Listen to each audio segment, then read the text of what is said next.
This episode is proudly sponsored by Ypsi Real, your go-to guide for everything real, unique, and unforgettable in Ypsilanti. From local eats to outdoor adventures, discover what makes Ypsi truly real.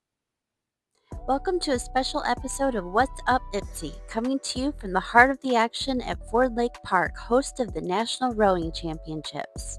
Today, we're spotlighting one of the most exciting and welcoming parts of the championship weekend, the Learn to Row event. It's where complete beginners are stepping into boats, grabbing the oars, and experiencing the thrill of rowing for the very first time. Ford Lake has become a rising star in the U.S. rowing scene. Located in Ypsilanti, Michigan, it's hosted regional regattas for years, and it is now the proud site of the 2025 U.S. Rowing National Championships. With its calm waters, wide course, and a strong local rowing presence, including nearby Ann Arbor Rowing Club, Ford Lake is earning a national reputation as one of the Midwest's top venues for elite competition. Rowing is one of the oldest organized sports in the U.S., with the first club founded in 1839 and the first college race, Harvard versus Yale, in 1852. U.S. Rowing, the sport's national governing body, was established in 1982 and now supports over 1,300 teams nationwide. The U.S. has a proud Olympic legacy, too, with over 90 rowing medals, including the famous 1936 Boys in the Boat victory and a dominant women's 8 streak from 2006 to 2016. What's up, Ypsi? This is Darius. I am here at one of the coolest events, definitely of this week, this month. I'm here with Mr. Mike Gentili. Yep. All right. Pleasure meeting you. And Yeah. Great to meet you. He wore me out in my training, which you guys will get some of that, but I learned how to row today. How long have you been rowing? I've been rowing since 1989. Okay, Yeah. nice. How'd you get started? I got started, there was a high school team where I went to school over on the east side of the state in the Detroit area. Nice.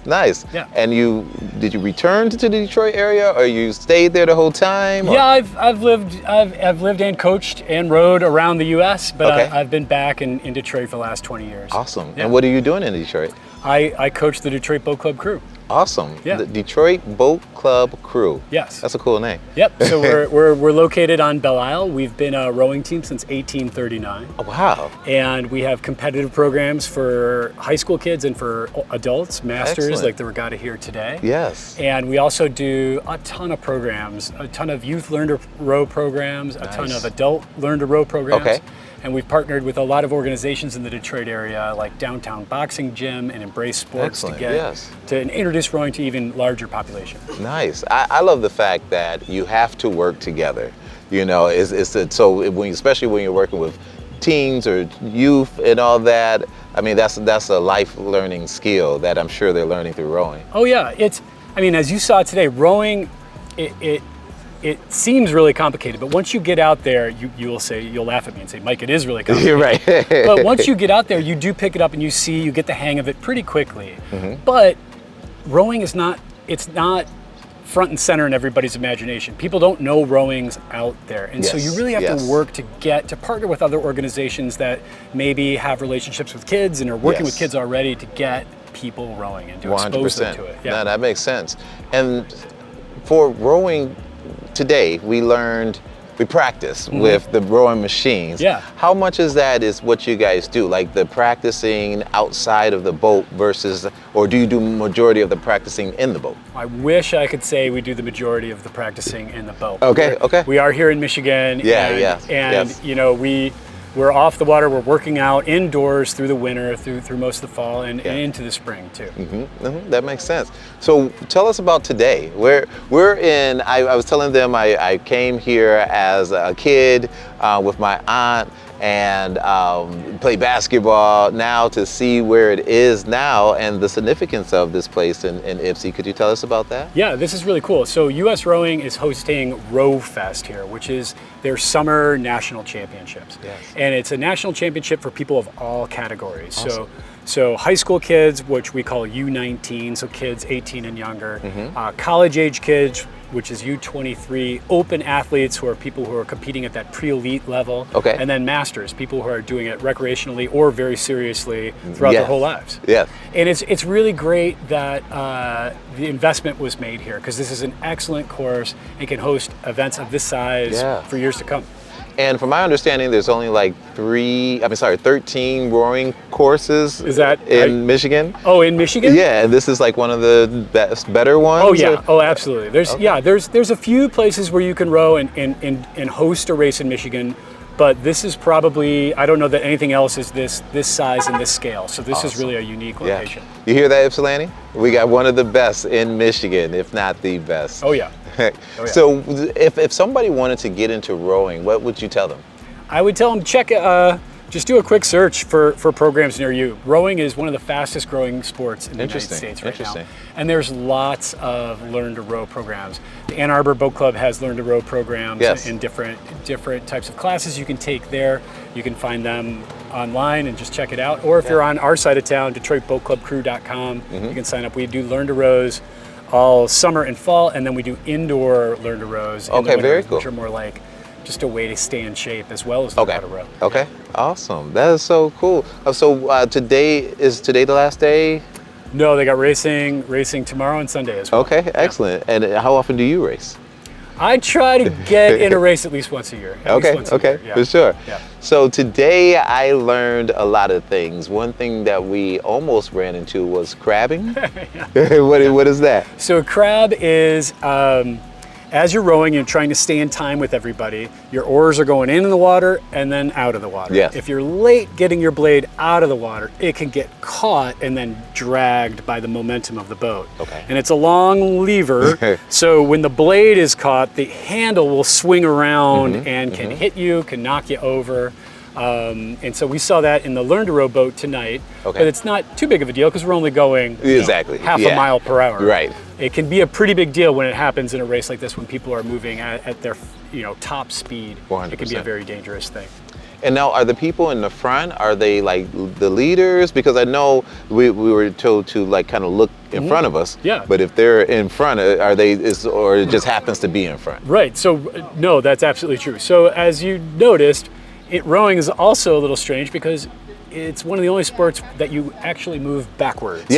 Right? So you're rowing, moving backwards, and so you're looking down a line of people. The people on the end of the boat, in the barge's case, it's two people sitting side by side. But in these boats, it's just one person. That person's called stroke. And they set the pace. And so typically you put somebody there who knows what they're doing and is really good at setting a rhythm. Nice. Excellent. I wasn't in the front. That's all right. We put some ringers up there to give you guys a little bit easier of a time. That's so cool. I'm gonna check you out. Where can we find you on Instagram? The company? DetroitBoatClubCrew.com, and you can find us on Instagram and Facebook. Awesome. We'll have to do a part 2 and come to you guys. Bring you guys out. That sounds good. Definitely. Excellent. Well, thank you very much, Mike. Thanks a lot. We look forward. I learned a lot today. So I'm glad you came out. And I'm not sore, so that's a good thing. I didn't have you long enough. Right. Well, that's what's up, Ypsi. We'll see you next time. I'm here with Megan Hughes with the Ann Arbor Sports Commission. So tell us about the mission of the Ann Arbor Sports Commission. Yes, the mission of the Ann Arbor Sports Commission is to attract sporting tournaments and events and meetings to Washtenaw County, bring athletes, coaches, families to the area to come enjoy our town, spend their money, stay in our hotels, enjoy our fine dining restaurants, and enjoy our community like we get to do every day. So what was the inspiration to bring this event to Ford Lake Park? So we've partnered with EMU on this rowing course over a year ago, and as a result of the course, we wanted to bring more rowing events to the area. We brought USRowing and their team here over a year ago, and they saw how much space we have for all their tents, their boats, how beautiful our water is, and they wanted to bring their event here. And we are hopeful with the event of this successful event and future events that we will continue to be able to host these world-class rowing events. So what are some of the other events that you put on? Yes, we have partnered recently with Concordia for the last 4 years, and we have hosted NAIA Cheer and Dance Championships. This last summer we hosted the American Junior Golf Association Ann Arbor Open for the last 3 years as well. We hosted the NAIA Women's Golf Championship just on the other side of this beautiful lake right here as well. We have hockey, figure skating. We also attract sporting meetings. So we hosted a hockey conference this summer at the beautiful campus of University of Michigan. So the different ages, events, ranges all around. Mm-hmm. So what is your favorite part of this event so far? You know, I love the people. You work with the same people every day in an office, and you have a team and a family, but then you build a new team and family with the US rowing team. You're like in it together for 10 straight days, and you become friends. And then also the participants, hearing their story. I've been shuttling people around and hearing why they're here, what brought them into rowing. The people side is my favorite side of what I get to do. So where can people learn more about Ann Arbor Sports Commission and your future events? Yes, please visit AnnArborSports.org, and we also have a Facebook page and an Instagram page at Ann Arbor Sports. Okay, thank you so much. Thank you. I'm here with Jules, and he is from US Rowing. So tell us a little bit about RowFest 2025. Yeah, RowFest is really a new concept for us. Over the last couple of years, we've had a lot of summer championships. A couple of years ago, we decided that combining them into one giant rowing festival over the course of a week and a half would probably logistically be better for us, but also be better for people who are attending this. It's an opportunity for us to really bring more people to one city and have a chance to develop a rowing course, for example, to really support a new place, like in this case, Fort Lake.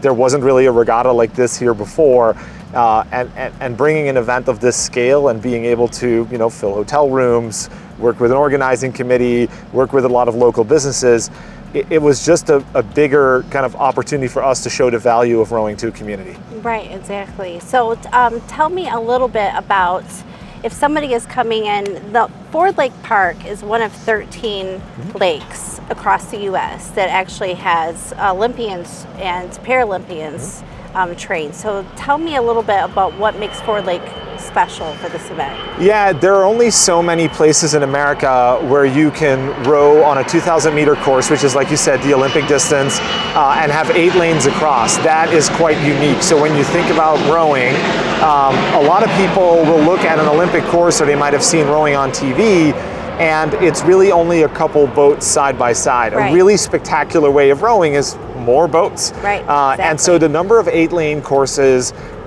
you can really count on 2 hands thereabouts. Right. This is one of those. It's one of the few new ones. There aren't a lot of rowing sites. People kind of know what's a good lake to row on, and there might already be a boathouse. In this case, Eastern Michigan was already here, but they didn't have a competition venue. And adding a competition venue like this is very rare for us. And an equivalent would be, there aren't a lot of new NASCAR tracks being built. Right. It's very rare for an NFL stadium to be built. This is the same for us. So it's really thrilling to see a city and a school kind of add a racing venue. That doesn't happen a lot, and Right. that's also in part why we brought this event here, so we could show our support and kind of make it a sign that, like, yeah, if we have to grow this sport together. And the way to do that is for people to compete. In the end, yeah, it's great to train and it's great to hang out with your boatmates at the boathouse, but we have 1,400 teams. They are high schools, Wow. they're colleges, they are clubs, they're all over the country. Most of them row on waterways that are not set up to compete. You can maybe row for 4 miles, but there are twists and turns along the way. So you can become a better rower, but you're never in a straight line, you're never side by side with anybody else. The number of safe and fair venues where you can do that, not that many. This is now one of them. Right, exactly. And so tell me a little bit about the submersible. I've heard about the submersible docks. So tell me a little bit about that. I was kind of curious. So The way the course is set up is basically hidden lines. They go all the way underwater, and so people can still use this lake. Like if a pleasure boat goes by, we'd recommend they steer around the course. But if someone ends up on the course, they're not going to cut it up, because the way a rowing course is set up is you see all the buoys floating, but they're on really long lines that are attached to anchored cables that are underwater. That's how a rowing course is built. And then separately, you have these different types of docks that you can add anywhere you want. So usually there aren't docks that people launch from or recover to. They aren't here in the park. We can bring them on the back of a trailer. They might be at a different boathouse. You can just move them, set up the site, and then leave no trace when you go and pack up your event.